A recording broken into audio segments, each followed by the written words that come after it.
RTC Visakha region లో అత్యంత వివాదాస్పద డిపో ఏదంటే వాల్తేర్ డిపో అని చెప్పాలి.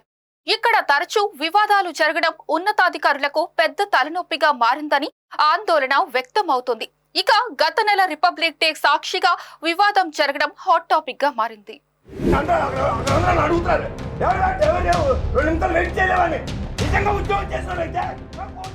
వాల్తేర్ డిపోలో కొంతకాలంగా వాటర్ ప్లాంట్ రిపేర్లో ఉంది. దీంతో ఎంప్లాయీస్ యూనియన్ కార్యదర్శి డిఎస్ బాబు డిపో మేనేజర్ సుధాకర్ కి ఫిర్యాదు చేశారు. దీంతో ఆయన గ్యారేజ్ మెకానిక్ చేత మరమ్మతు చేయించారు. జనవరి 26న రిపబ్లిక్ డే సందర్భంగా సదరు మెకానిక్ కి బాబు చేతుల మీదుగా సన్మానం చేశారు. కాగా ప్లాంట్ రిపేర్ విషయంలో బాబుకి ఎన్ఎంయుఏ వాల్తేర్ డిపో అధ్యక్షుడు వసంతరావు మధ్య వివాదం చెలరేగింది. ఈ ఘనత మాదంటే మాది అని వారిద్దరూ వాదించుకున్నారు. కొంతసేపటికి పరిస్థితి ఉద్రిక్తంగా మారింది. డిపో కార్మికులు కేఎంపీఎల్ సాధనలో పోటీ పడకుండా తరచూ గొడవలు పడడం పట్ల సర్వత్రా నిరసన వ్యక్తమవుతుంది.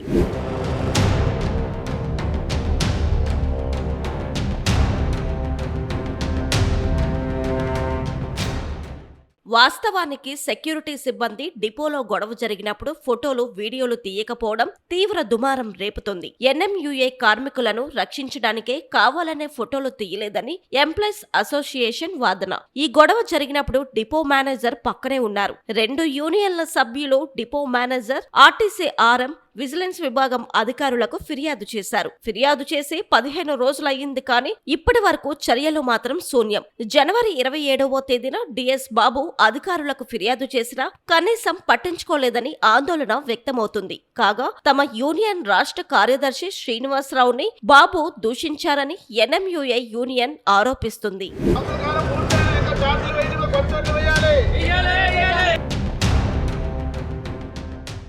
గతంలో ఇదే డిపోకి చెందిన డ్రైవర్ పి చంద్రశేఖర్ విషయంలో 3 రోజుల పాటు ఎంక్వైరీ చేసి 6 రోజులు సస్పెండ్ చేశారని ఎంప్లాయీస్ యూనియన్ నాయకులు గుర్తు చేస్తున్నారు. అతనికి మళ్లీ పోస్టింగ్ ఇచ్చి విశాఖ రూరల్ డిపోకి బదిలీ చేశారు. చంద్రశేఖర్ సర్వీస్ లో ఎటువంటి రిమార్క్ లేనప్పటికీ ఉద్దేశపూర్వకంగా రీజనల్ మేనేజర్, డిపో మేనేజర్ అన్యాయంగా బదిలీ చేశారని ఎంప్లాయీస్ యూనియన్ అప్పట్లో ఆరోపించింది. విజిలెన్స్ ఎంక్వైరీలో కూడా శేఖర్ కి క్లీన్ చిట్ వచ్చింది. ఇక ఎన్ఎంయుఏ నేత ఆర్ వసంతరావు పైన డిపోలోను, విజిలెన్స్ లోను చాలా కేసులు ఉన్నాయని ఎంప్లాయీస్ యూనియన్ సభ్యులు గుర్తు చేస్తున్నారు. ఆయనపై అధికారులు ఎటువంటి చర్యలు ఎందుకు తీసుకోవడం లేదని వారు ప్రశ్నిస్తున్నారు. డిఎస్ బాబుని దుర్భాషలతో వసంతరావు దూషించినా పక్కనే ఉన్న డిపో మేనేజర్, సెక్యూరిటీ, ఏఎస్ఐ పట్టించుకోలేదని రెండో యూనియన్ ఆరోపణ.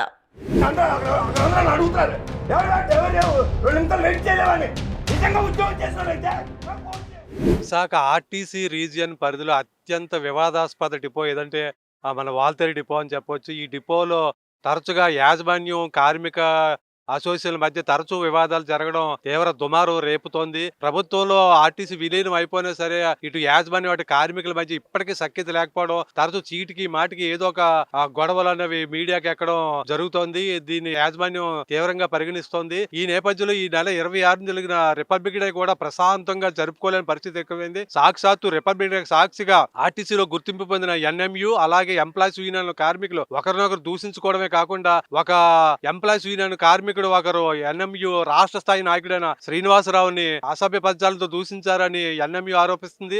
అలాగే ఎన్ఎంయు నాయకులే తమని అసభ్య పద్యాలతో దూషించారని ఎంప్లాయీస్ యూనియన్ పరస్పరం వీళ్ళు వాల్తేరు డిపో మేనేజర్ సుధాకర్ కి, అలాగే ఆర్టీసీ ఆర్ఎం, ఆర్టీసీ విజిలెన్స్ అధికారులకి కంప్లైంట్ ఇచ్చారు. ప్రస్తుతం కంప్లైంట్ విచారణ కొనసాగుతుంది. Waltair depot manager Sudhakar VB7 టీవీకి తెలియజేశారు. అయితే ఆర్టీసీ యాజమాన్యం, కార్మికుల మధ్య ఇప్పటికీ సఖ్యత లేకపోవడం, ఇలా తరచూ గొడవలు జరగడం పట్ల సర్వత్రా విమర్శలు వ్యక్తమవుతున్నాయి. ఎప్పటికైనా ఆర్టీసీ యాజమాన్యం స్పందించి కార్మికుల వివాదాలను పరిష్కరించాలని సిబ్బంది, డ్రైవర్లు, కండక్టర్లు కోరుతున్నారు. వీడియో జర్నలిస్ట్ సూర్యతో శ్రీనివాస్, VB7 టీవీ, విశాఖపట్నం.